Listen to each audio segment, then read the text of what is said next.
Ya, ahí estamos grabando. Entonces hoy día, como les decía, vamos a hacer el auxiliar 19 en el horario de cátedra, súper temprano.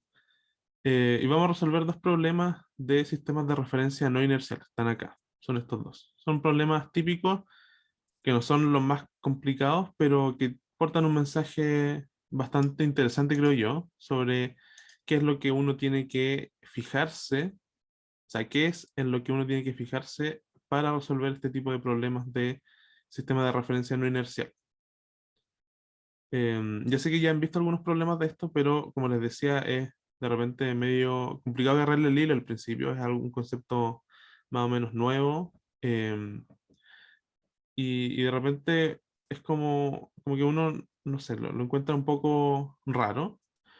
Y también les quiero presentar, entonces, antes de comenzar con el auxiliar propiamente tal, una guía que les subí probablemente la semana pasada, que es, bueno, una guía que tiene todo lo necesario para resolver este tipo de problemas, desde como lo más genérico, por así decirlo, y una guía que nos ayuda a recordar cómo son las fuerzas que aparecen en los sistemas de referencia no inerciales. Son fuerzas ficticias.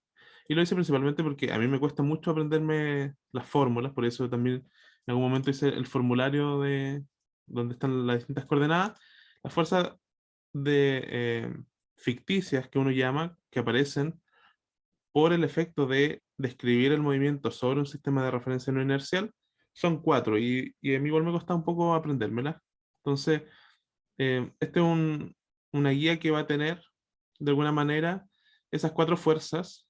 Entonces, nos vamos a fijar qué es lo que hay acá, y luego está la segunda ley de Newton corregida para un sistema de referencia no inercial. Entonces, aquí uno puede sacar harta información sobre qué es lo que uno debe hacer. Entonces, vamos a partir viendo esta guía de ayuda, eh, y vamos a ver que hay cuatro fuerzas, ¿no es cierto? Ahí están enumeradas, de la 1 a la 4. La primera, no tiene por qué haber una primera, no es que haya una más importante que otra, simplemente para enlistarlas. Entonces, la primera uno le llama fuerza traslacional, y es una fuerza que aparece cuando uno describe un movimiento sobre un sistema de referencia no inercial, cuando se mueve el origen del sistema de referencia no inercial aceleradamente con respecto a un origen O inercial.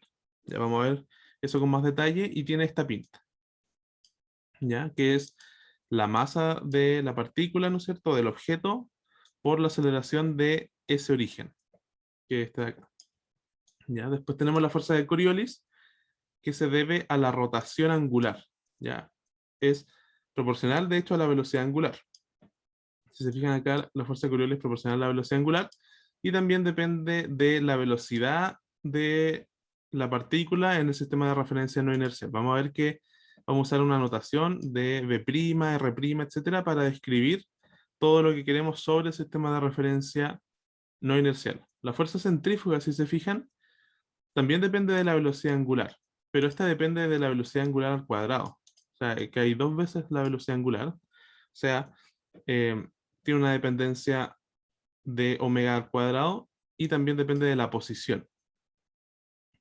Por último, tenemos la fuerza zimutal, que es una fuerza poco común en el curso, debido a que solamente, si se fijan, esta se da cuando la velocidad angular cambia, es decir, cuando su derivada no es cero. Uno, por ejemplo, los problemas que vamos a ver hoy, esta fuerza no va a estar, porque vamos a tener velocidad angular constante, es un caso típico que uno tiene en el curso, y cuando la velocidad angular es constante, entonces uno no tiene derivada de la velocidad angular, porque es constante. Entonces esta fuerza va a desaparecer. Pero en el caso en el que sí hubiera eh, velocidad angular variable, ¿no es cierto?, uno va a tener fuerza simultánea. Y después uno tiene una corrección a la segunda ley de Newton, que sería esta de acá, ¿no es cierto?, donde la masa por la aceleración antes era igual a las fuerzas reales. Esto era nuestra descripción inercial, pero cuando uno se cambia un sistema de referencia no inercial, aparecen fuerzas ficticias. ¿Cuáles fuerzas ficticias? Bueno, estas cuatro anteriores que les nombré. ¿Ya? Entonces, dicho eso, vamos a partir con el problema. Entonces, le damos el problema, nos dicen un disco gira con rapidez angular constante omega. O sea, con eso uno ya podría deducir, no hay fuerza azimutal. ¿Se fijan? Esta de acá, la 4 no está porque la velocidad angular es constante. Ahí nos dice rapidez angular constante. En presencia de gravedad, desde el punto A, que es este que está aquí, ubicado en el borde del disco, se lanza una pelota de masa m en dirección oblicua hacia B. O sea, estos puntos A y B son puntos fijos del disco. Entonces se lanza como queriendo hacer un movimiento parabólico desde A hasta B. Nos dicen, si la rapidez inicial del lanzamiento es V, que es oblicua, y la inclinación con respecto al disco es phi, se nos pide estudiar el movimiento que percibe una cámara ubicada en el punto C de la figura 1. O sea, hay una cámara que está ubicada acá arriba y que gira con el disco. Fíjense que esto va girando, ¿no es cierto? Aquí está la vista desde arriba, aquí está la cámara en el centro, y la cámara gira con el disco. ¿Ya? Entonces, aquí nos dicen, dicha cámara se ubica sobre el centro del disco en altura h y gira solidariamente con él. Entonces, aquí se nos sugieren hartos pasos, y el primero de todos es calcule todas las fuerzas ficticias que actúan sobre la pelota al observar el movimiento, desde C. ¿Ya? O sea, nosotros lo que queremos hacer es saber qué es lo que ve esta cámara C. ¿Ya? Ese va a ser nuestro propósito. Y recuerden, esta cámara C está a una altura h sobre el disco y gira con él. ¿Ya? Entonces vamos a sacarle un pantallazo a esto. Y lo vamos a hacer ahí. Ya, entonces tenemos eso ahí. Ya, entonces,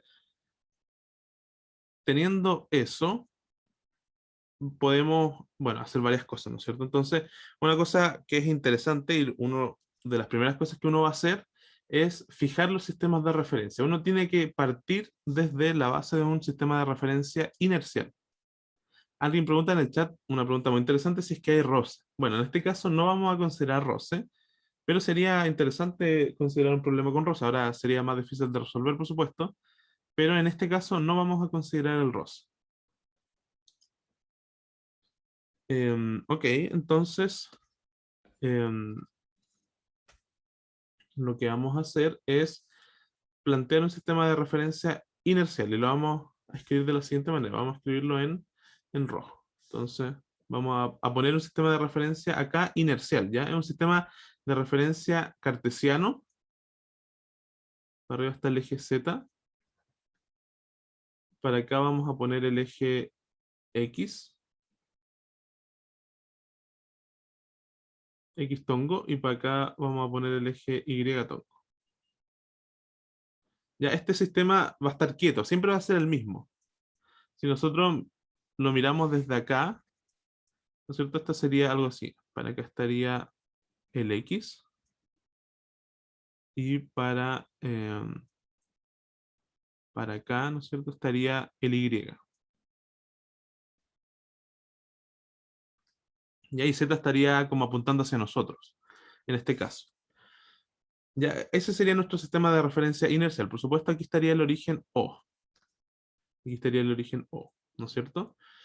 Ahora lo que vamos a hacer es un sistema de referencia no inercial, es decir, un sistema de referencia que gire o acelere o que en el fondo describa lo que queremos, que es que se mueva con la cámara, ¿no es cierto? Entonces vamos a poner un sistema de referencia aquí en la cámara. Entonces va a ser parecido al de abajo. Entonces vamos a partir con el eje Z. Ahí tenemos Z tongo y para distinguirlo uno le pone esta notación de Z tongo prima. Entonces vamos a hacer una cosa eh, similar al sistema de referencia inercial, pero para que este sistema de referencia siga a la cámara, tiene que rotar, ¿no es cierto? Porque la cámara va a ir rotando. Entonces va a ser algo así. A ver si lo puedo dibujar bien. Una cosa así. Tongo prima y aquí y tongo prima. Ya, por supuesto aquí tenemos un origen O prima. ¿Ya? Entonces ahora uno podría preguntarse cómo se ve, por ejemplo, este sistema de referencia desde acá. ¿Cómo se vería ese sistema de referencia desde acá? Si se fijan, al principio lo único que pasa es que esto está desplazado, ¿no es cierto? Pero al inicio tienen la misma pinta. O sea, son el mismo sistema de referencia, copiado, ¿no es cierto? Una altura h desplazado en la dirección z.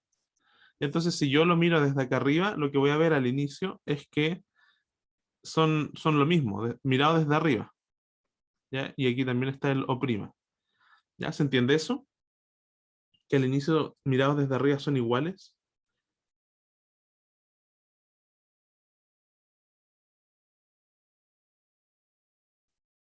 ¿Sí? Ya. Entonces, una cosa que de repente no puede quedar muy claro es qué es lo que va a pasar para un instante posterior. Entonces, vamos a tratar de quizás dibujar una cosa similar. Podría quizás copiar el dibujo, pero solo esa parte. A ver, voy a probar algo primero. Voy a probar achicar esto. No, no sé si quiero hacer eso en verdad. Ya voy a sacar un pantallazo de nuevo a la misma imagen, pero eso no sé si me va a servir en verdad. Em, ya, vamos a hacer lo siguiente. Entonces, quiero mostrarle en el fondo qué es lo que pasaría, por ejemplo, para un instante posterior, cuando esto ya rotó un poco. Entonces, ya vamos a hacer un dibujo acá, a mano. Entonces, vamos a tener nuestro disco. Lo vamos a hacer en este color. Voy a tratar de hacer un disco igual al de arriba, pero en un instante posterior, ¿no es cierto? Entonces, ya, ahí está nuestro disco. Lo que vamos a hacer ahora es, esto rotó, ¿no es cierto? Ya giró un poco, entonces la cámara no va a estar así horizontal, como estaba al principio, sino que va a haber rotado un poco. Entonces la cámara va a estar así. Los puntos A y B que giran solidariamente con el disco van a estar acá ahora. Aquí va a estar el punto A y aquí va a estar el punto B. ¿Ya? Entonces, siendo consistentes con que ahí tenemos un sistema de referencia inercial y otro no inercial, lo que le va a pasar al inercial, por ejemplo, es nada, porque es inercial, o sea, está quieto. Así que tenemos, no, bueno, no había eje para allá. Tenemos el inercial, simplemente va a ser una copia, o sea, para acá vamos a tener el itongo, o sea, el itongo, el inercial, y para abajo el X. Ya, sin embargo, el sistema de referencia no inercial se va a ir moviendo con la cámara. Es decir, ¿qué es lo que hace la cámara? Rotar, o sea, va a ir rotando con la cámara. Entonces, si se fijan, lo que va a hacer es esto, o sea, para acá se va a ir el eje X tongo prima, y para allá vamos a tener el Y tongo prima. ¿Ya? ¿Se entiende esa idea? Esto yo creo que es importante, ¿no es cierto? Porque a pesar de que es cierto, al principio mirado en esta vista, ¿no es cierto? Desde arriba, uno ve que los sistemas de referencia son el mismo al comienzo. Esto es lo que va a pasar para un tiempo posterior al T sub 0. ¿Ya? ¿Se cacha esa idea?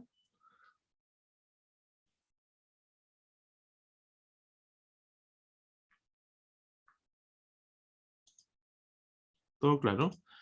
Ya, súper. Entonces, una vez teniendo eso, lo que vamos a hacer es volver de nuevo brevemente a nuestra, eh, nuestra guía, ¿no es cierto?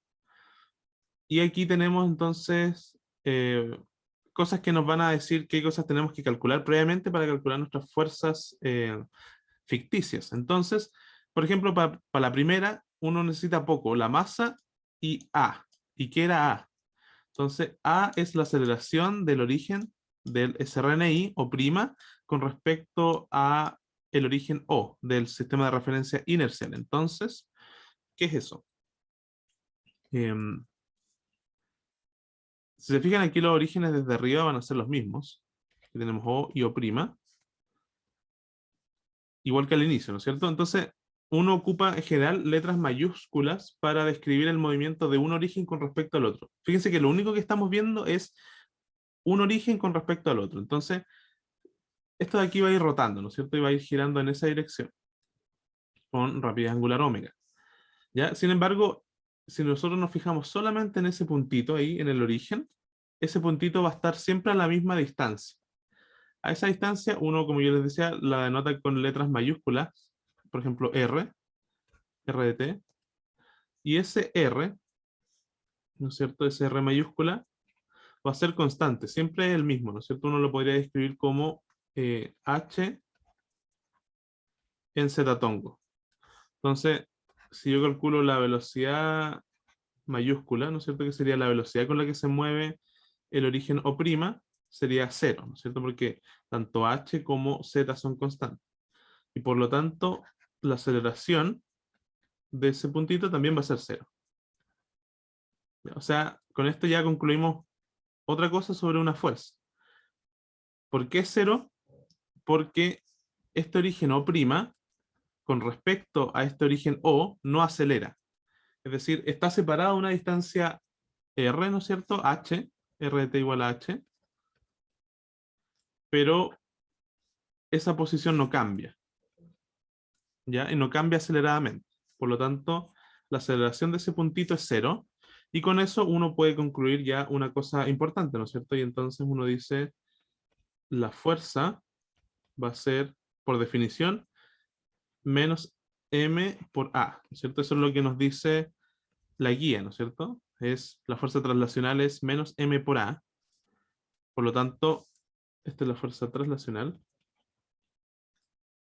y por lo tanto esta vale cero. Ya, entonces ahí tenemos un primer resultado importante. Entonces, aquí en esta parte vamos a tener 4 resultados importantes. Este es el primero, ¿no es cierto? La primera fuerza. Fuerza traslacional igual a cero. ¿Por qué? Porque este origen O' no acelera con respecto a este origen O. ¿Ya?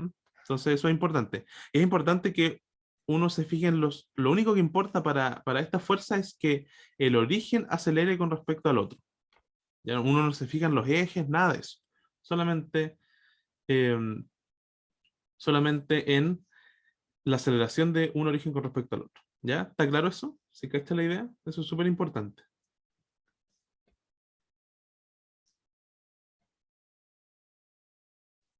Sí, se entiende. Ya, súper.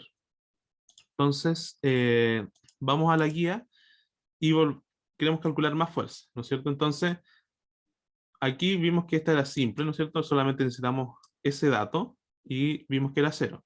La fuerza 2 de Coriolis, ¿no es cierto? Necesitamos dos cosas. La masa ya la tenemos, ¿no es cierto? Es un 2, un menos. Necesitamos la velocidad angular y la descripción de B sobre el sistema de referencia inercial. Entonces, aquí nos vamos a pegar otro salto igual importante. Entonces, partamos con la velocidad angular, que es lo más sencillo. Entonces, la velocidad angular nos cuenta otra cosa, ¿no es cierto? Antes nos fijamos en el origen, cómo se desplazaba un origen con respecto al otro. La velocidad angular nos dice que nos fijemos en los ejes. Aquí tenemos los ejes. Y nos dice cómo cambia un eje con respecto al otro. Fíjense que esto al principio, ¿no es cierto?, estaban iguales, alineados, pero después ya no están alineados, están rotados. Entonces, lo que nos dice la velocidad angular omega, esa velocidad que aparece ahí en la guía, ¿no es cierto? Ese omega, bueno, no quedó tan, bueno, ahí, omega, se entiende que es omega. Ese omega va a representar cómo giran esos ejes. Cómo gira, por ejemplo, X' con respecto a X, o cómo gira Y' con respecto a Y. En este caso es lo mismo, porque esos ángulos, ese ángulo que dibujé ahí con este ángulo de acá son el mismo. Entonces, esta velocidad angular va a tomar en cuenta cómo giran el sistema de referencia, los ejes del sistema de referencia no inercial con respecto al inercial. Entonces, uno sabe que esto gira con velocidad angular constante, porque el disco gira con velocidad angular constante y por lo tanto la cámara también gira con la misma velocidad. Entonces uno puede decir que, lo voy a anotar por acá, que omega va a ser ese dato que nos dan, ¿no es cierto? Que está aquí en el dibujito de arriba, de hecho, lo pueden ver acá, gira con esa rapidez angular ¿y en qué dirección la vamos a poner? En z tongo. ¿Ya? ¿Se entiende eso?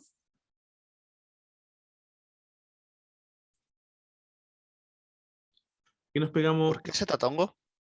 ¿Por qué Zetatongo? Porque esto, si te fijas, gira en el plano, ¿no es cierto? En el plano XY. Y la velocidad angular siempre va saliendo del plano en donde ocurre el giro. En este caso, el giro va en XY, en el plano.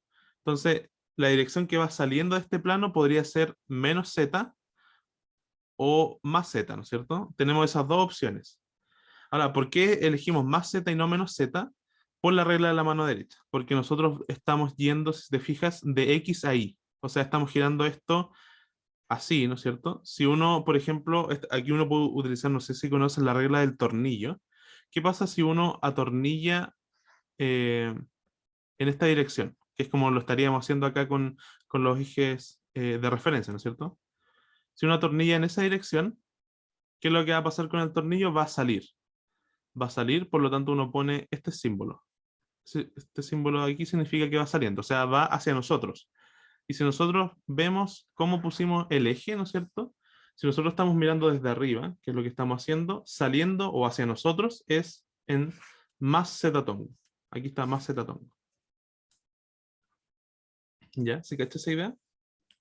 Aquí lo que estamos haciendo en el fondo es girar en esa dirección. Entonces, por regla de la mano derecha va hacia arriba. ¿Sí?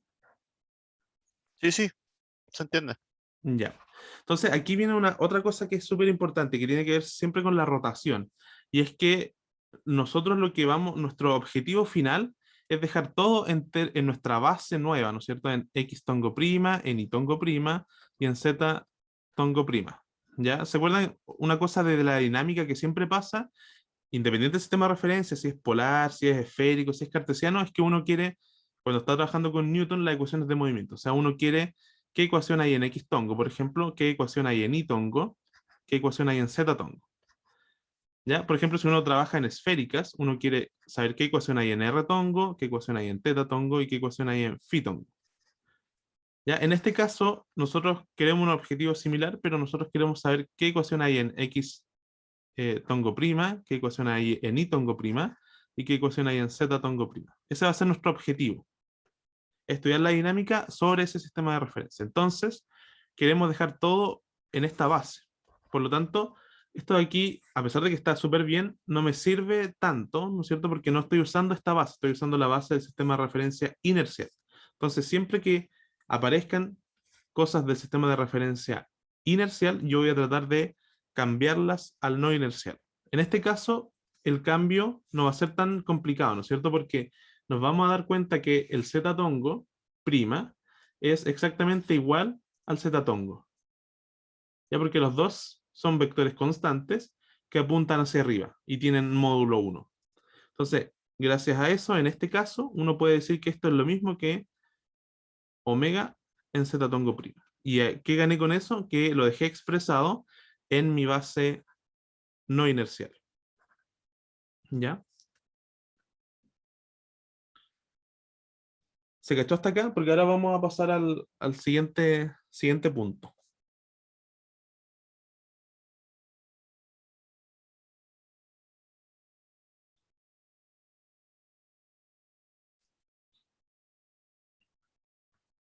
Ya, súper.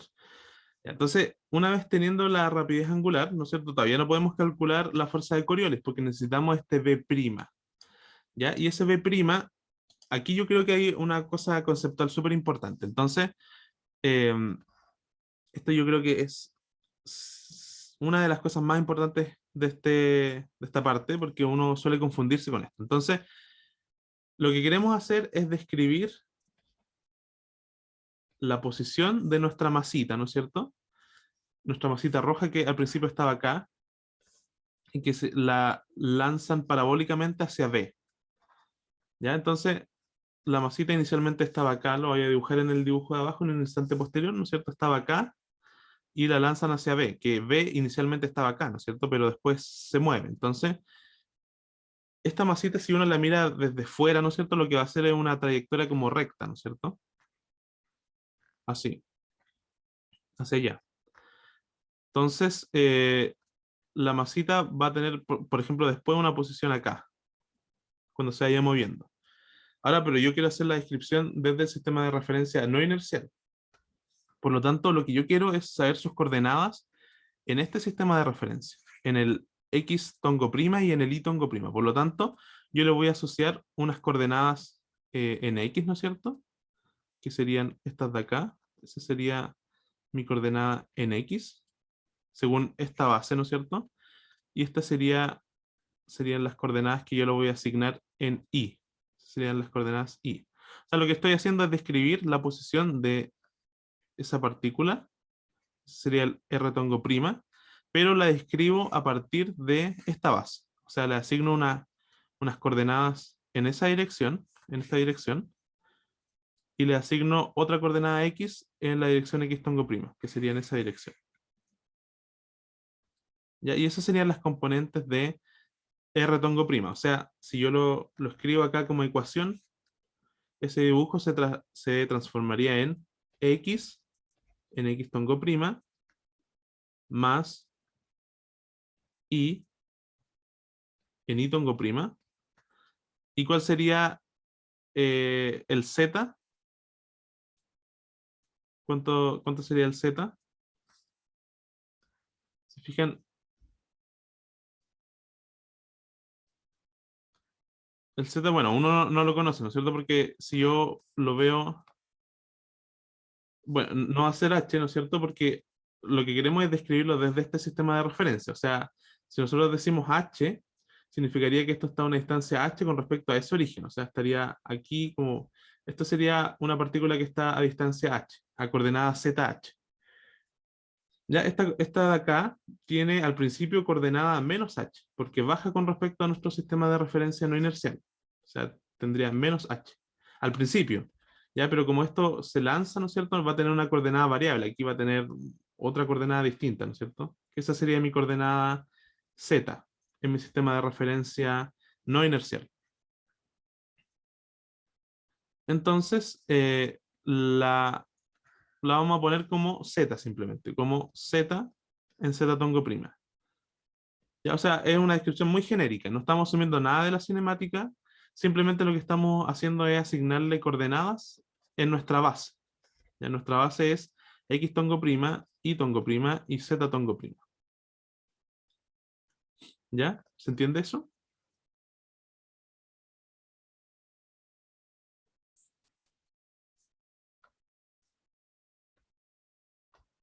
Sí. Ya. Entonces, ahora una cosa muy importante, porque esto de repente suele confundir mucho a los alumnos, a mí me confundía en su momento, es que cómo calculamos la velocidad, ¿no es cierto? Entonces, esto es algo propio de lo que pasa en sistemas de referencia no inercial. Entonces vamos a copiar esto, lo vamos a poner acá. Entonces, ¿cómo uno deriva en esta cosa? Aquí básicamente va a aparecer una nueva regla de derivación. No es complicada en el fondo, pero tenemos que asumir cosas, ¿no es cierto? Porque ¿qué es la velocidad en el fondo? La velocidad uno la define, ¿no es cierto? Como la derivada de la posición con respecto al tiempo. Por ejemplo, si en este caso tenemos R', y tenemos R', entonces si queremos calcular la velocidad prima, tenemos que calcular la derivada de R' con respecto al tiempo. Ya, entonces, si uno aplica esa regla tal cual, ¿no es cierto? ¿Qué es lo que uno debería hacer? Bueno, derivar este con respecto al tiempo, más la derivada de este con respecto al tiempo, más la derivada de este con respecto al tiempo. Entonces, vamos a hacer solo el primero, para bosquejar la nueva regla de derivación. Entonces, si uno tiene solamente esa componente, tendría la derivada con respecto al tiempo de x por x tongo prima. Entonces aquí, si se fijan, yo tengo dos cosas, x y un vector, ¿no es cierto? X tongo prima. Entonces, por regla del producto, ¿no es cierto? Esto sería eh, x punto en x tongo prima más x por la derivada del vector unitario. Entonces yo les pregunto, ¿cuánto vale esa derivada?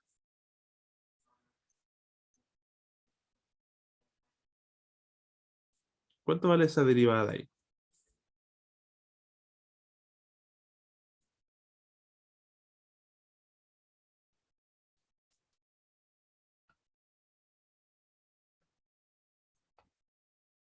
Y tongo, ya, claro. uno podría, de hecho sí, uno podría decir eso, eh, pero el punto es que no vale cero, ¿no es cierto? Y ustedes pueden determinar que no vale cero porque este vector unitario va rotando, ¿no es cierto? Y como va rotando, uno sabe que no vale cero, ¿no es cierto? Porque los únicos vectores que tienen derivada cero son los vectores que son constantes, que no cambian ni su módulo ni su dirección. Entonces, en este caso, este vector x tongo prima, su módulo no lo cambia, siempre tiene largo 1, pero su dirección sí la va cambiando porque va rotando. Entonces, en el fondo, aquí hay un término complicado, ¿no es cierto? Y ese término, uno cuando deriva, cuando hace la derivada por definición con respecto al tiempo, tiene que calcularlo, ¿no es cierto? Por regla del producto. Lo que vamos a hacer, y esta es la ventaja del sistema de referencia no inercial, aquí está donde ganamos. ¿Por qué calculamos todas las fuerzas ficticias y nos damos la tremenda lata de hacer eso? Es porque este término, a pesar de que técnicamente existe, lo vamos a despreciar acá porque va a estar incluido en nuestras fuerzas no inerciales. O sea, básicamente lo que hacemos es un cambio, si se fijan. Lo que hacemos es complicar la dinámica porque agregamos fuerzas, pero simplificamos la cinemática porque las derivadas las calculamos simplemente como si es que este sistema de referencia fuera inercial. Entonces, si ese sistema fuera inercial, uno tiene que la velocidad prima sería simplemente x punto en x tongo prima más y punto en y tongo prima más z punto en z tongo prima. Y entonces, esa va a ser la regla de derivación que vamos a usar para sistemas de referencia no inerciales. Si se fijan, ¿qué es lo que hicimos acá? Consideramos que x es constante, básicamente. Consideramos que y tongo prima es constante y que z tongo prima son vectores constantes. ¿Y por qué podemos hacer eso y no siempre? Bueno, la respuesta es porque todas esas derivadas asociadas al giro, a la traslación, etcétera, van a estar dadas por nuestras fuerzas ficticias. O sea, esa fuerza de acá, esta fuerza de acá y estas otras dos, ¿no es cierto? Van a considerar esas derivadas. O sea, todos esos términos que estamos ahora echándonos al bolsillo están contemplados en las fuerzas ficticias. ¿Ya? Ese va a ser como el cambio que hacemos. O sea, complicamos la cinemática, o sea, perdón, simplificamos la cinemática a cambio de complicar la dinámica. Y entonces, dicho eso, esta es como la parte sencilla, ¿no es cierto? Porque uno no tiene que calcular como derivadas de vectores unitarios, sino que simplemente digo, este sistema va a ser inercial, y aquí voy a tener entonces x dos puntos en x tongo prima más y dos puntos en y tongo prima más z dos puntos en z tongo prima. ¿Ya? ¿Se entendió esto? Esta parte es súper importante y de repente cuesta un poco digerirla, ¿no es cierto? Porque uno pensaría que debería aparecer esa derivada, pero esa derivada no está acá porque está contemplada en las fuerzas ficticias.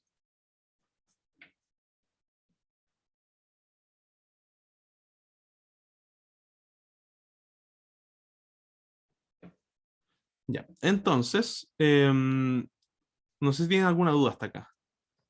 Aquí hay una D. Ya, entonces, ¿cómo vamos hasta aquí? ¿Se va entendiendo la idea?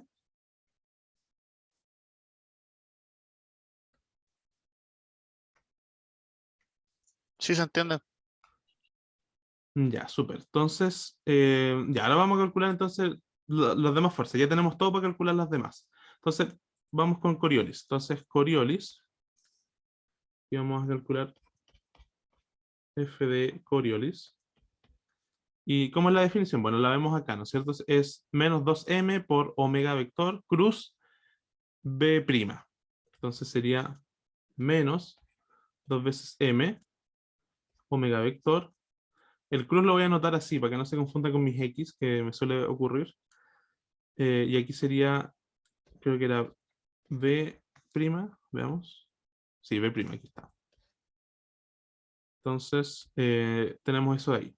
Esa es la definición, simplemente copiar y pegar desde la guía. Entonces, ahora vamos a reemplazar esos valores de ahí por lo que calculamos, ¿no es cierto? Por lo que obtuvimos de nuestro análisis. Entonces, menos 2m, ahora voy a reemplazar omega, que está acá, en nuestra base, ¿no es cierto?, de no inercial.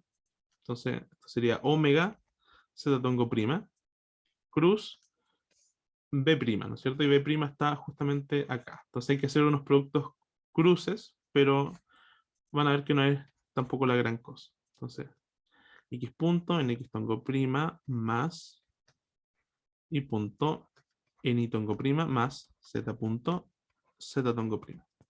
Y aquí si se fijan, hay muchos términos, hay que hacer hartas como pasos de álgebra, como de álgebra lineal, ¿no es cierto? Como estos productos cruces. La recomendación es ser lo más ordenadas posible, ya para que no cometan un error en este paso. ¿Ya? Entonces tómense todo el tiempo que sea necesario, pero la idea es que hagan esto con cuidado. Entonces, para hacer el producto cruz, vamos a usar una regla que no sé si la conocen, probablemente sí, que es esta reglita de acá, que es para sistemas de referencias ortogonales y ordenados, que son todos los sistemas que usamos en el fondo en este curso. El sistema cartesiano, el polar y el esférico son ortogonales y ordenados. Es decir, que cumplen esta regla, donde uno dice que si yo hago el producto cruz entre x e y, me va a dar z, y como yo voy en ese sentido, me da positivo. O sea, por ejemplo, esto me sirve para calcular productos cruces. No sé si lo conocen, pero lo voy a explicar así brevemente igual. Entonces, si yo quiero calcular el x tongo cruz el y tongo, ¿cómo lo hago? Digo, tengo S cruz este. Voy en esa dirección, porque es X cruz Y, no es Y cruz X, por eso voy de X a Y. Entonces me da Z, y como voy a favor del sentido que me da este dibujito, es positivo. Y si yo tuviera el Y tongo cruz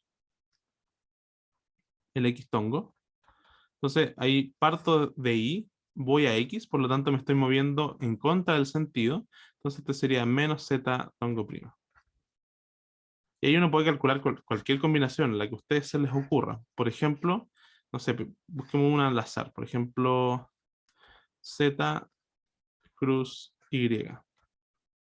Entonces, ¿qué es lo que pasa? Agarro Z, voy a Y, por lo tanto voy en contra de las flechas. Entonces va a aparecer un menos, y el que aparece acá es el que falta, o sea, X tongo. Sería aquí menos X tongo primo. Ya es una reglita que uno se inventa para calcular productos cruces. No sé si la conocían. Entonces, tenemos que, si se fijan acá, hacer tres productos cruces. S cruz este cruz y tongo, y Z tongo cruz Z tongo. Bueno, ese es fácil, ese va a dar 0. Ya, entonces partamos con el primero. Entonces, vamos a querer calcular Z tongo cruz X tongo. Ya, si se fijan, ahí vamos de Z a X, por lo tanto vamos en positivo, y nos va a quedar entonces X tongo, o sea, X punto en y tongo prima.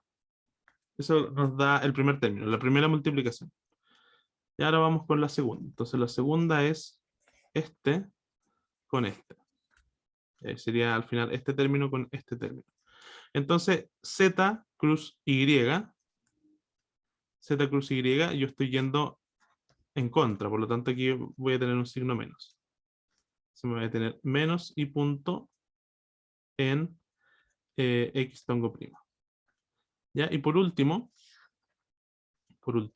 tengo el Z tongo prima cruz Z tongo prima. Como son el mismo vector, uno sabe que eso da 0, por lo tanto termino ahí.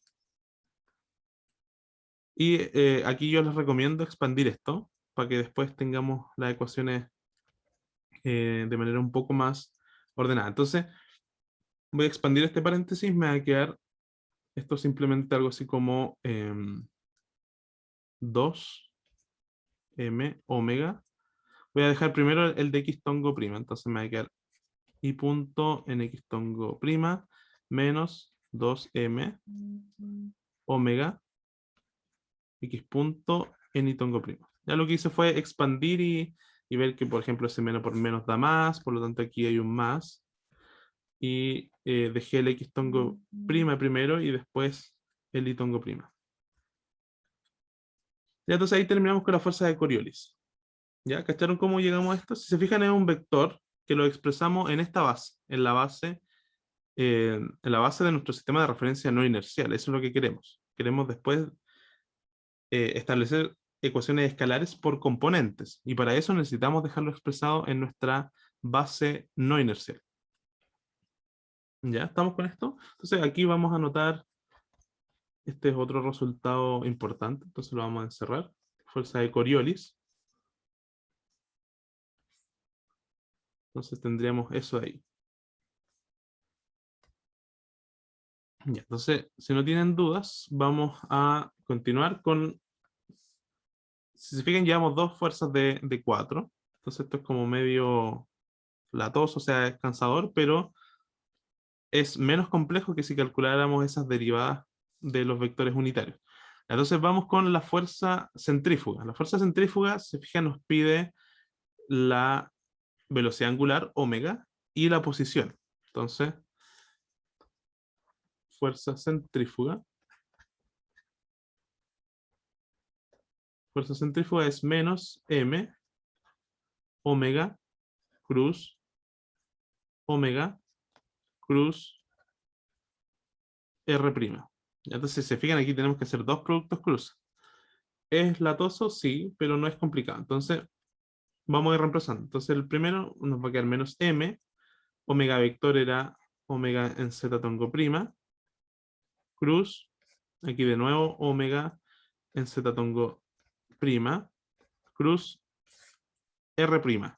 ¿Cuánto era r'? Era, aquí vamos a tener doble paréntesis, entonces pongamos 1 cuadrado, nos va a quedar, aquí voy a reemplazar el r tongo prima, entonces nos va a quedar x en x tongo prima más y en y tongo prima más z en z tongo prima. Entonces tenemos eso de ahí. Entonces, si se fijan, una cosa que uno puede hacer acá para simplificar un poco estos cálculos es juntar los escalares que pueden ser factorizables. Entonces, por ejemplo, ese omega puede salir, entonces se va a juntar con el otro y nos va a quedar aquí un término escalar que es menos m omega cuadrado. Y aquí tenemos z tongo prima, cruz, y aquí nos va a quedar, entonces vamos a escribirlo, porque es bueno hacer esto así paso a paso. Para no equivocarse, no es buena idea equivocarse en esta parte, sobre todo si uno ya tiene el planteamiento bueno, esta parte hay que cuidarla y tratar de no equivocarse en esta parte. Entonces, menos m omega cuadrado, z tongo prima, cruz, y ahora vamos a hacer el producto cruz de esos dos vectores. Se fijan, aquí tenemos un vector y aquí tenemos otro vector. Entonces vamos a hacer el producto cruz entre esos dos vectores. Una cosa que no mencioné, pero que ustedes lo pueden hacer si les acomoda, es, por ejemplo, calcular el producto cruz usando la fórmula del determinante, por ejemplo. Lo pueden hacer aquí también. Y les va a dar lo mismo. O sea, uno podría plantearse aquí el x tongo prima y tongo prima, z tongo prima, y el primer vector simplemente sería 0, 0, 1, y el segundo vector sería x, y, z. Y uno puede calcular el producto cruz así, les va a dar lo mismo, ¿ya? Entonces lo vamos a hacer como lo estábamos haciendo antes, pero ustedes pueden calcular este y comprobar que les da lo mismo. Si les acomoda más esto, usar esto. Por supuesto, ustedes tienen que usar lo que les acomode más. Entonces, primer producto cruz entre z tongo y x tongo, según nuestra reglita, ¿no es cierto? De x tongo a y tongo a z tongo. Va a dar cuánto. Entonces, z a x voy positivo, entonces me va a quedar más x en y tongo. Y ahora vamos con el segundo. Entonces, z con y me va a dar, voy en contra, por lo tanto me va a dar negativo, menos y en x tongo prima, y z cruz z me va a dar 0. ¿Ya? Ahora, bueno, aquí no termina la tortura de los productos cruces, porque aquí tengo otro. Entonces, rápidamente voy a calcular otro producto cruz. Entonces, partamos con el primero. Z con I. De nuevo, voy en contra, por lo tanto es negativo. Me va a dar ahí entonces menos X en X tongo. Y ahora vamos con el segundo, ¿no es cierto? El segundo sería Z cruz X. En ese caso voy positivo, ¿no es cierto? Entonces me va a dar menos, porque ya hay un menos, pero el producto cruz no me agrega otro signo, entonces aquí sería Y en Y tongo. Y ahí terminaríamos. ¿Ya? A eso hay que hacerlo con harto cuidado para no equivocarse. Y esto lo voy a expandir igual como antes, entonces esto me va a dar m omega cuadrado x en x tongo prima más m omega cuadrado y en y tongo prima. Y con eso terminaríamos nuestra fuerza centrífuga. Entonces,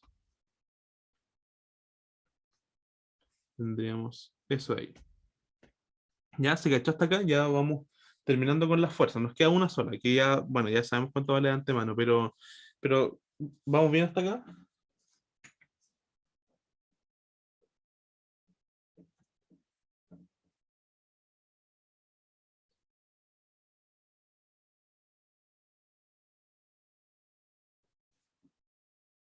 Sí.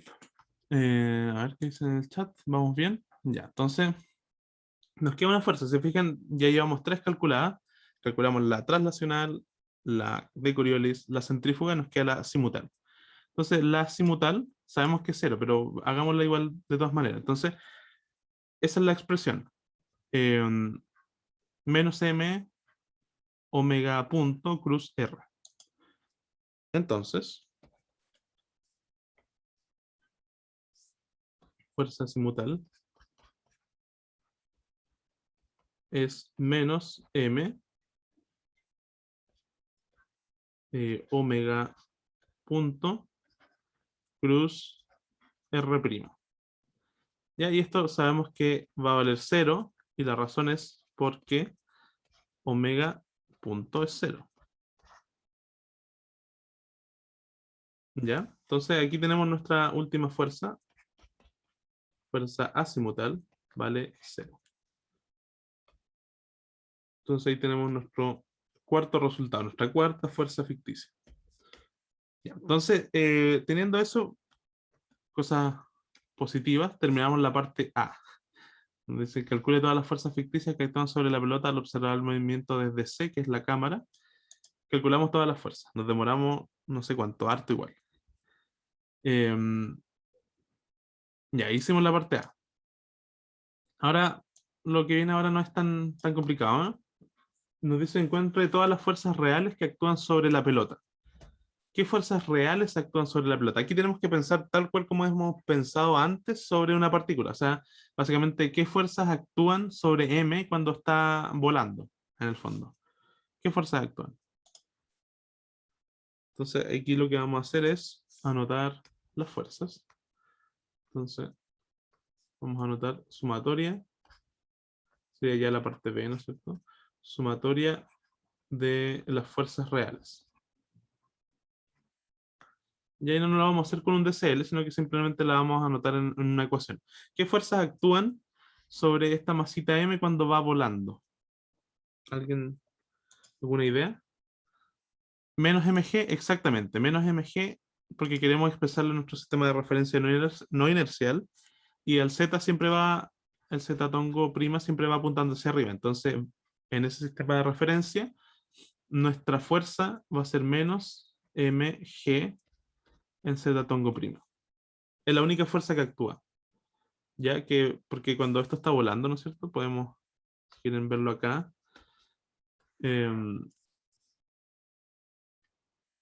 Cuando la masita, por ejemplo, esté por aquí, ¿no es cierto? En el aire, la única interacción que tiene es con el planeta Tierra. Y esa interacción se representa con esa fuerza mg que va hacia abajo.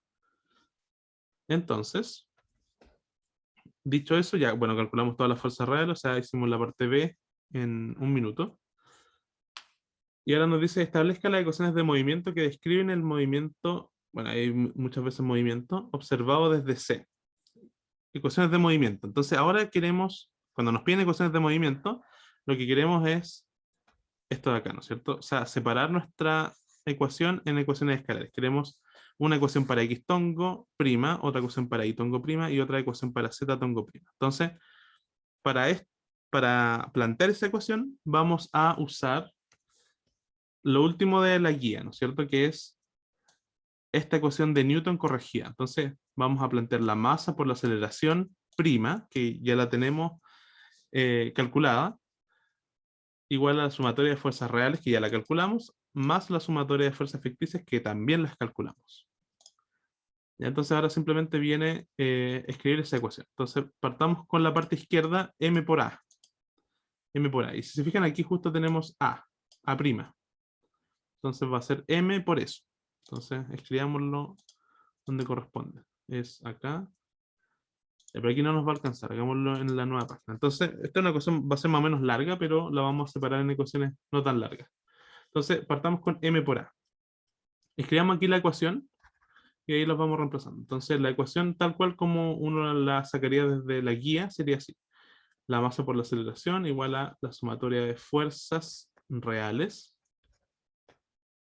más la sumatoria de fuerzas ficticias. Ya entonces, como les dije, partamos con la izquierda, vamos a tener la masa por la aceleración, y la aceleración era algo así como x2 puntos en x tongo prima más y2 puntos en y tongo prima más z2 puntos en z tongo prima igual a bueno, ahí tenemos la parte izquierda, simplemente m por a prima.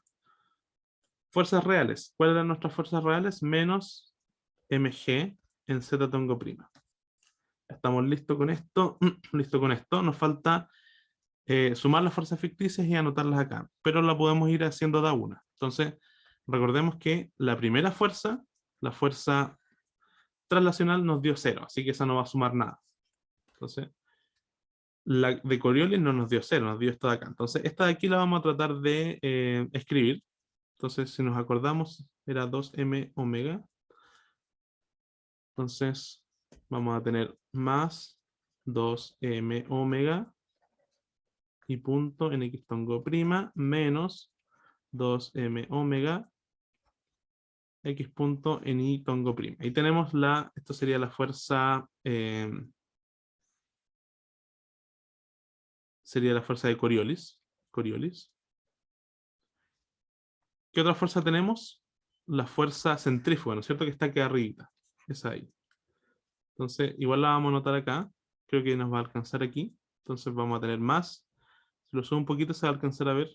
Porque la copiemos. Entonces nos va a quedar más m omega cuadrado x en x tongo prima más m omega cuadrado en y en y tongo prima. Y la azimutal vale 0, así que no suma nada. Aquí tenemos entonces, esta sería la fuerza real. Aquí tenemos la de Coriolis. Y aquí tenemos la centrífuga. Entonces son esas tres fuerzas. Creo que aquí cometí un error. Esto no va en esta ecuación, sino que va en la de la otra página. Se lo voy a llevar por la otra página. Aquí solamente fuerzas reales. Estamos escribiendo la ecuación en la otra página acá. Entonces aquí va nuestra sumatoria de fuerzas ficticias. Entonces escribámosla acá. Y creo que aquí no va a entrar. Pero la anotamos aquí abajito. Entonces sería esa fuerza real más la fuerza ficticia. Entonces, aquí igual lo podemos separar como... Podríamos hacer así, por ejemplo, esto de acá corresponde a esto de acá. La masa por la aceleración. Fuerzas reales menos mgz. Y fuerzas ficticias serían estas de acá. Ya, entonces, si se fijan acá aparecen solamente dos fuerzas ficticias, que serían esta, la de Coriolis y la centrífuga, porque tanto la traslacional como la azimutal eran 0. Entonces ahora vamos a hacer lo de nuestras ecuaciones escalares. Entonces, en x tongo prima, ¿qué tengo a la izquierda? Tengo ese término de ahí. Entonces me va a quedar m, x dos puntos. Y a la derecha, ¿qué cosas tengo en x tongo prima? Tengo este término de acá y tengo este término de acá. Entonces me va a quedar 2m omega y más m omega cuadrado. Aquí es un y a punto, por si acaso. Creo que no se ve con... Ahí está el punto. M omega equivale a un x. Ya en y tongo prima voy a tener otros términos, ¿no es cierto? Tengo este término de acá, que por supuesto hay que multiplicarlo por la masa, sería la masa por y dos puntos igual a... ¿qué término está en y tongo? Bueno, está este, que sería menos 2 veces m omega x punto, y estaría este de acá, que sería más m omega cuadrado y, y no hay más. Por último, nos queda z tongo en el vector z tongo. Entonces, ¿qué tenemos a la izquierda? A la izquierda tenemos ese término, o sea, m z dos puntos. Y a la derecha que tenemos solamente el término de la fuerza real, o sea, lo único que hay en z tongo prima. Entonces nos va a quedar menos mg. Ahí tenemos nuestras ecuaciones de movimiento. Con eso terminaríamos la parte C. Establezca las ecuaciones de movimiento que describen el movimiento observado desde C. Ya, ahí estamos con la parte C, las ecuaciones de movimiento. Se fijan, uno igual puede mejorar un poquito esto, porque la masa aparece en todos lados, está repetida incansablemente. Entonces, está ahí, está acá, entonces la puedo sacar. Entonces me va a quedar eso de aquí. Entonces, uno puede arreglar un poquito esto y ahí tengo una ecuación de movimiento más compacta. Aquí lo mismo, ¿no es cierto? La masa está en todos lados, entonces lo vamos a dejar en la forma más mínima posible. Entonces, tendremos esto de acá y aquí también, ¿no es cierto? Nos queda eso ahí. Ya tenemos las ecuaciones de movimiento. ¿Qué más nos piden? Condiciones iniciales del movimiento. Esto es interesante. ¿Cómo podemos calcular las condiciones iniciales? O sea, lo que queremos es condiciones iniciales. En física uno se refiere a cuánto vale R' en t igual a 0 y cuánto vale la velocidad prima en t igual a 0. Esas son las condiciones iniciales. ¿Cuánto vale la posición al inicio y cuánto vale la velocidad al inicio? Entonces, para eso uno puede ir al dibujo y decir cuánto vale la posición inicial.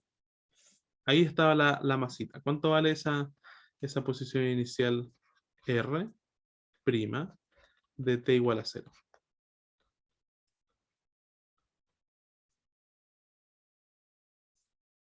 Yo quiero describirla en mi sistema de referencia no inercial, por lo tanto tengo que usar esa base. ¿Se fijan qué es lo que está pasando? ¿Cómo yo lo puedo describir? Por ejemplo, voy a mirar esta imagen de acá. Lo que pasa con la bolita de masa M roja, ¿no es cierto? Es que está hacia allá, ¿no es cierto? Del origen. O sea, está en contra de la dirección y tongo prima al inicio. O sea, inicialmente esto es menos R, porque ese es el radio del disco, en y tongo prima. Ya, esa sería la condición inicial mirado desde acá, ¿no es cierto? Pero uno también tiene que mirar el sistema tridimensional. O sea, si yo lo miro desde acá, claro, efectivamente, voy a borrar un poco, esto está muy sobrecargado de cosas. Ahí está mejor. Entonces, se fijan, claro, obviamente esto está a una distancia R hacia allá, pero también está desplazado hacia abajo de nuestro sistema de referencia inercial, una distancia h. Entonces aquí iría un menos h en z tongo primo. Esa sería nuestra condición inicial. ¿Sí? ¿Se entiende eso?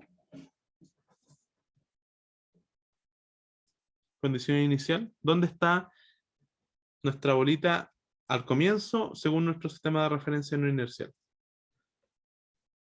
Ya, entonces eso lo vamos a llevar al final y después vamos a volver para establecer la velocidad inicial. Entonces, vamos a anotarlo de esta manera. Posición inicial sería, entonces, ¿cómo era? Menos R en I tongo prima, menos H en Z tongo prima. Esto uno también lo puede anotar así, como 0 menos R menos H. Esa es una forma de anotarlo. Y ahora vamos con la velocidad inicial.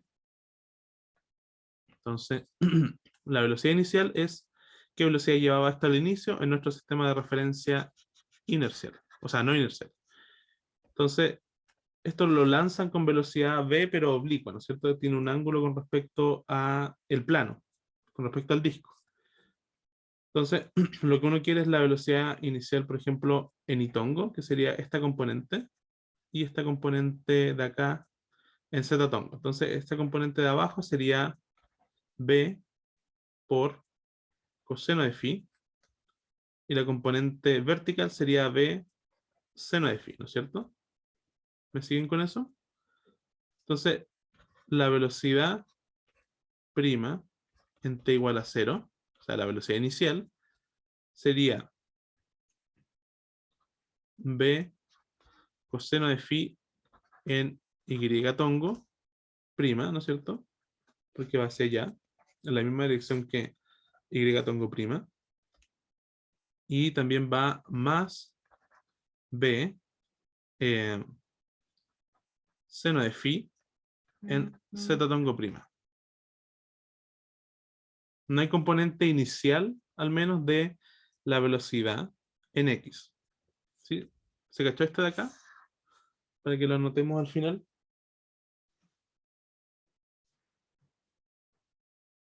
Sí, se entendió. Ya, fenomenal. Entonces, lo anotamos al final, o sea, al final acá. Entonces, esto era, bueno, ya se me olvidó cuánto era. Entonces, b coseno, b seno, ya. B coseno, entonces, b coseno de phi en y tongo prima más b seno de phi en z tongo prima. Y ahí terminamos entonces otra parte. Eh, Establecimos las condiciones iniciales. Luego nos dicen calcule el tiempo de vuelo de la pelota. Entonces, el tiempo de vuelo está asociado con cuánto tarda en tocar el suelo, ¿no es cierto? Y eso es lo que determina el tiempo de vuelo. O sea, el tiempo de vuelo se acaba cuando dejo de volar, o sea, cuando toco el suelo nuevamente, o toco el disco. Entonces, tocar el disco está relacionado con Z, ¿no es cierto? Porque Z es lo que me va a decir si estoy o no tocando el disco. Por lo tanto, si uno le dicen tiempo de vuelo, asocia Z a la cosa que tengo que resolver, ¿no es cierto? Entonces la ecuación de Z, si se fijan, es integrable. Y eso es bueno. Entonces, vamos a partir desde Z, vamos a decir Z dos puntos es igual a menos G. Entonces, bueno, aquí uno puede integrar una vez, ¿no es cierto? Y me va a quedar Z punto de T menos Z punto 0 igual a menos GT. Ahora, ¿cuánto vale Z punto en 0? O sea, ¿cuánto es la velocidad en Z inicialmente? Bueno, eso está justo arriba, ¿no es cierto? Con las condiciones iniciales. Sería eso de ahí. Entonces, uno puede despejar de acá Z punto. Entonces, del tiempo es... ahí copié el menos GT. Y este de acá lo voy a pasar sumando para el otro lado, pero lo voy a pasar como condición inicial en Z, ¿no es cierto? Sería V por seno de phi. Entonces ahí tendríamos la velocidad en Z, pero yo también puedo calcular Z de t. Entonces, Z de t lo integro nuevamente, ¿no es cierto? Entonces, si yo integro esta ecuación, me va a quedar Z de t menos Z de 0 igual a V seno de phi por t menos G t cuadrado medio. Si se fijan, esto es como la ecuación de itinerario dentro de la física, que es una cosa que solamente aparece cuando la aceleración es constante. O sea, si se fijan, aquí uno en mecánica puede darse cuenta que entro a la física, todo ese curso, bueno, la gran mayoría del curso, ¿no es cierto? O gran parte del curso se trata de estudiar esta ecuación. La aceleración igual a una constante. Uno tiene eso en planos inclinados, en caída libre, en movimiento parabólico. En todos esos casos uno tiene esta ecuación y ahí uno tiene la ecuación de itinerario, porque ahí uno no sabe integrar, ¿no es cierto? Pero integrando uno llega al mismo resultado. Pero eso es solamente válido cuando la aceleración es constante. Ya, entonces, aquí tenemos z de t, lo vamos a despejar, o sea, vamos a pasar este para el otro lado, pero z0 también está en las condiciones iniciales, o sea, está acá, ¿no es cierto? Es menos h, o si quieren acá. Ese es el z inicial. Entonces sería menos h más b seno de phi por t menos gt cuadrado medios. Y ahí tendríamos z, pero lo que nos piden es el tiempo de vuelo. Pero yo les dije que el tiempo de vuelo estaba asociado a la posición en z, ¿no es cierto? Porque el suelo, tocar el suelo, uno lo puede traducir en una ecuación para z. Porque el suelo es el disco, ¿no es cierto? ¿Y el disco qué posición tiene? O sea, uno dice el suelo, ¿no es cierto? El disco tiene una posición z igual a menos h. Entonces, cuando z sea menos h, yo voy a tocar el suelo. ¿Ya? ¿Se cacha eso? Como el planteamiento del tiempo de vuelo. Tiempo de vuelo, tocar el suelo, y tocar el suelo es tener coordenada z igual a menos h, porque estoy midiendo siempre desde mi sistema de referencia no inercial, o sea, el suelo está hacia abajo, mirado desde ese sistema de referencia, por eso el menos. Ya, entonces, lo que voy a decir es que el tiempo de vuelo, ¿no es cierto? Lo voy a llamar tau, es el tiempo de vuelo. Tiempo de vuelo. Entonces, lo que yo voy a imponer es que z evaluado en el tiempo de vuelo sea menos h. Esa va a ser mi condición. Entonces, si yo me voy, lo que tengo que hacer es reemplazar tau en esta expresión y despejar. Entonces, aquí voy a anotar esta expresión aquí como ayuda a memoria y después la voy a borrar. Bueno, quería hacer que fuera tan allá. Bueno, entonces, ya, ahí lo está anotada ahí. Y ahora vamos a trabajar con esta ecuación de acá. Entonces, z evaluado en tau es evaluar tau acá. Nos cambia este t y este t de acá. Entonces me va a quedar menos h más b seno de phi por tau menos g tau cuadrado partido por 2. Y la condición es que toque el suelo, o sea que sea menos h. Entonces, dicho eso, lo que puedo hacer es simplificar. O sea, al final me voy a quedar con esta ecuación de acá. De ahí voy a partir. Entonces, esos menos h se van a cancelar. Y aquí puedo factorizar tau, ¿no es cierto? Tau me va a quedar tau como factor común de b seno de phi menos g tau partido por 2. Y esto igual a 0. Entonces aquí tengo dos soluciones, ¿no es cierto? La primera solución es que tau sea igual a 0, pero eso yo lo quiero descartar, aunque nos sirve porque es consistente. En el fondo nosotros estamos calculando para qué tiempos esto está en el suelo, básicamente.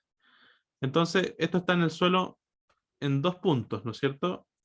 Cuando está al inicio está tocando el suelo, y luego cuando cae, de nuevo vuelve al suelo. O sea, cuando parte y cuando termina el movimiento parabólico, es cuando está en el suelo. Entonces eso es consistente con la ecuación que nos dio, porque nos dice que uno de los tiempos es 0. Eso está consistente, pero no es el que queremos calcular, así que lo descartamos. Entonces el tau que nos sirve es el otro, el que viene de hacer este paréntesis igual a 0, que eso es 2 veces b seno de phi partido por g. Y ahí estaría entonces el tiempo de vuelo. Tiempo de vuelo, entonces sería eso ahí. ¿Ya? ¿Estamos? ¿Qué más? Nos dice obtenga la aceleración en el plano para el instante inicial. Ok. Ya, entonces la aceleración en el plano es la aceleración básicamente en el disco. Entonces en el disco tiene las coordenadas X e Y. O sea, queremos la aceleración en X y en Y. Es decir, queremos X dos puntos e Y dos puntos para un instante inicial. Eso es lo que vamos a buscar ahora. Entonces, para eso vamos a recurrir a las ecuaciones de movimiento. Entonces, las ecuaciones de movimiento están acá, creo, aquí. Ya, entonces estas ecuaciones las vamos a copiar y vamos a ver qué podemos hacer con estas ecuaciones. Tengo una pregunta, ¿hasta qué hora dura este bloque? ¿Alguien sabe? Hasta las 10. Ah, ya. Ya nos queda poquito, no vamos a alcanzar a hacer el otro problema. Ya, pero igual yo creo que es un buen ejercicio. Ya, entonces usemos estas ecuaciones. Ya, entonces estas ecuaciones uno podría decir cómo las resuelvo, ¿no es cierto? De hecho hay varias formas de hacerlo. O sea, al final les podría comentar algunas, yo creo que un buen ejercicio. Si están dando EDO, por ejemplo, un buen ejercicio resolver este sistema de ecuaciones diferenciales acopladas. Entonces lo que voy a hacer acá es simplemente anotar esto como que esto es una función que depende del tiempo, esto también depende del tiempo, también. Todo aquí en principio depende del tiempo. ¿Ya? Entonces lo que nos piden, si se fijan acá en la parte F, es obtenga la aceleración en el plano para el instante inicial. Entonces, cuando nos dicen instante inicial, uno lo asocia a t igual a 0. Entonces, eso es lo que queremos en el fondo. Queremos la aceleración en t igual a 0. O sea, queremos saber x dos puntos en t igual a 0. Entonces, si lo reemplazamos con la ecuación de arriba, nos va a quedar 2 omega y punto en t igual a 0, más omega cuadrado por x en t igual a 0. Y la otra ecuación lo mismo, simplemente que estamos calculando en el instante inicial y no para cualquier instante, porque resolver este sistema no es una tarea sencillísima, pero tampoco es imposible, o sea, se puede resolver, pero no lo vamos a hacer porque yo creo que esto es como más un problema de EDO que de mecánica propiamente tal, pero igual es un problema interesante. Ahí les voy a dar una idea de cómo resolverlo. Entonces, queremos la aceleración inicial, o sea, esto de acá y esto de acá. Pero para eso necesitamos dos cosas. La velocidad, ¿no es cierto?, en los instantes iniciales y las posiciones en los instantes iniciales. Pero eso lo tenemos, porque esas son las condiciones iniciales. Entonces, traigamos las condiciones iniciales que estaban por acá, por acá. Entonces, las vamos a llevar en esta forma de acá. Entonces vamos a anotar este como b coseno de, no, la vamos a anotar así, como 0, b coseno de phi, b seno de phi. Entonces, en esa forma vamos a llevar nuestra condición inicial y vamos a usar esos valores para calcular nuestra aceleración inicial.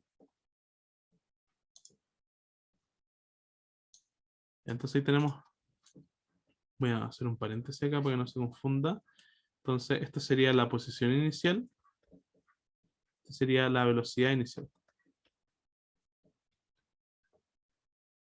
Ya, entonces, ¿cuánto valdría x2 punto inicial? Que bueno, es lo mismo que esto. Se fijan en otra notación que uno la encuentra en los libros, en los problemas, en los exámenes, en los controles, así que para que no se confundan. Entonces, ¿cuánto valdría esa aceleración inicial? Bueno, vale 2 veces omega,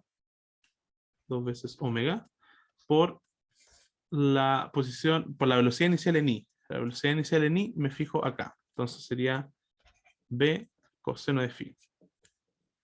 Más omega cuadrado por la posición inicial en x. Posición inicial en x, voy a ver acá, es 0. Así que quedo hasta ahí. Esa sería la aceleración inicial en x. La aceleración inicial en y, ¿qué es? Entonces, menos 2 omega, eso de acá. Entonces, la velocidad inicial en x, me voy acá, me fijo ahí, vale 0. Por lo tanto, este término no existe. Entonces, más omega cuadrado, estoy viendo este término de acá, por eso de ahí. ¿Cuánto vale la posición inicial en y? Vale menos r. Por lo tanto, esto va a ser menos omega cuadrado r. Y ahí tenemos la aceleración inicial en el plano, que es lo que nos pide.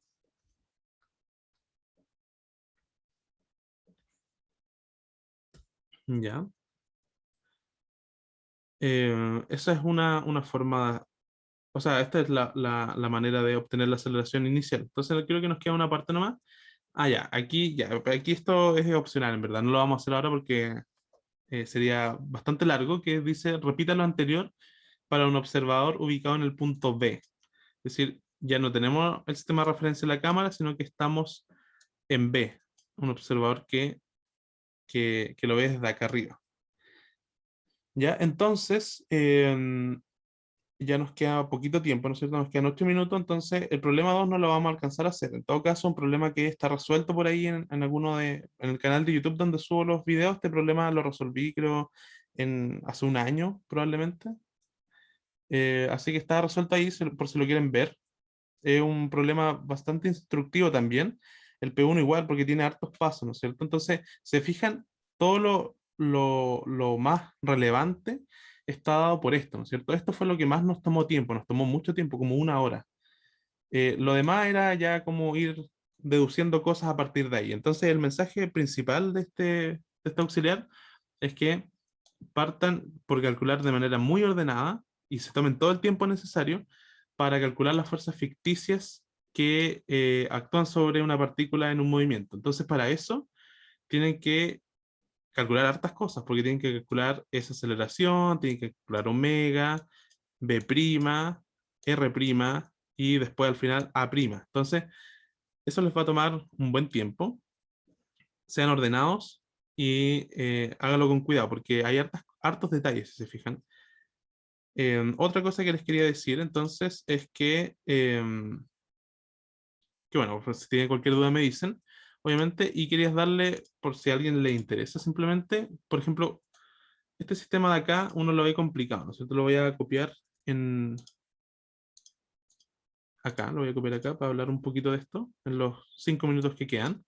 Entonces, este es un sistema de ecuaciones diferenciales acoplados. Es lineal, porque tiene puras funciones lineales, pero es acoplado, ¿no es cierto? Porque la ecuación en X depende de Y, y la ecuación en Y depende de X. Entonces, por eso está acoplado. Entonces, este sistema de ecuaciones, uno tiene varias formas de resolverlo. Yo en alguna versión pasada del curso lo resolví numéricamente. Y alguien me dice por el chat si podría subir el video pronto, que se perdió la parte A. Sí, lo voy a subir apenas termine esto. Ya apenas terminemos la sesión, el video se va a transformar, se demora ahí como media hora y ahí cuando termine de transformarse lo subo. Así que como en una hora más yo creo que va a estar sí o sí. Entonces lo que yo les decía es que este es un sistema lineal de ecuaciones acopladas y es de segundo orden. Este es de segundo orden porque tiene segunda derivada y este es de segundo orden porque tiene segunda derivada. Entonces, una de las cosas que uno puede hacer es transformar este sistema de ecuaciones a una ecuación de primer orden, ¿no es cierto? Uno lo que hace es hacer un cambio de variable y bajarle el orden, entonces me va a quedar como un sistema de este tipo, como x punto igual a una matriz que va a ser de 4 por x. Entonces, si ustedes son capaces de dejar este sistema en esa forma, con una matriz de 4 por 4, ustedes pueden calcular la solución de esto haciendo la exponencial, ¿no es cierto?, de esa matriz. Ya pueden calcular de esa forma las soluciones. Es un trabajo bastante latoso, pero es un problema de Edo y les puede servir para entender mejor este problema. Y lo siguiente que pueden hacer es, no sé, yo creo que he visto a alguien quizás acá que está tomando cálculo avanzado también. Yo soy Ox de ese ramo y también pueden usar una cosa que es de la variable compleja, por si a alguien le interesa. Pueden hacer el siguiente cambio de variable. R igual a X más Y, que es el Y complejo por Y, y establecer una EDO para R. Les va a quedar algo así como R dos puntos, aquí creo que era más 2 omega I por R, punto, menos omega cuadrado por R. Así que pueden resolver esa EDO también y ahí van a tener una solución. Es un problema también bonito. Pueden hacerlo de esa manera. Y lo último es que este problema tiene una motivación y es que hay un video, o sea, este experimento se ha visto en varias como es un montaje experimental muy fácil de hacer, así que hay algunos videos en YouTube en donde pueden ver qué es lo que pasa.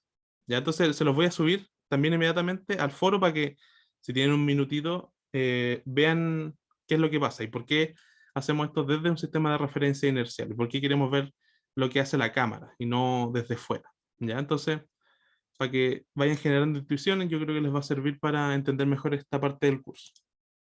Así que eso. No sé si les queda alguna última duda, algo que quieran comentar. ¿Estamos bien? ¿Sí? Ya, entonces les voy a subir eso, el video apenas termine. Ahora